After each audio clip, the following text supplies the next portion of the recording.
নমস্কার বন্ধুরা, আপনারা দেখছেন হটকারি বাংলা চ্যানেল। আমি স্বপন।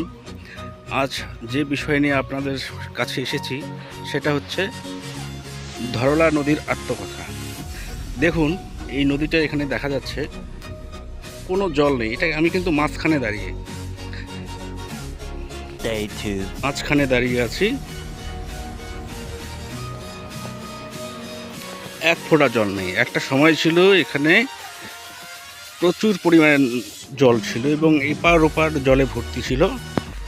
আমার পূর্বপুরুষরা বলতো এই নদীটাতে প্রচুর ছিল মাছ, কানায় কানায় ভর্তি জল, এবং সেই সঙ্গে বুক ভরা ছিল ভয়ানক কতগুলো জলচর প্রাণী, যেমন কুমির, ঘড়িয়াল।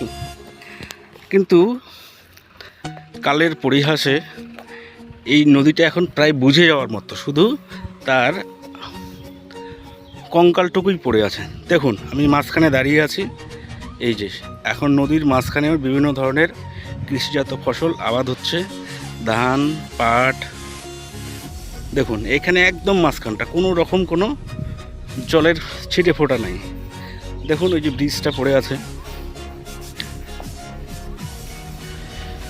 তো কালের পরিহাসে সব কিছুই একটা সময় যে শেষ হয়ে যায়, এর থেকে বড় উদাহরণ আর তেমনভাবে দেখানো যাচ্ছে না।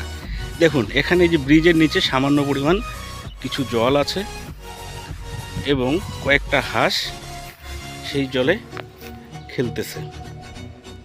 দেখুন, এটাই হচ্ছে ধরলা নদী।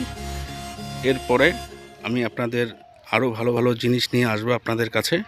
আজকে বিদায় নিচ্ছি। নমস্কার, আপনারা সবাই ভালো থাকবেন।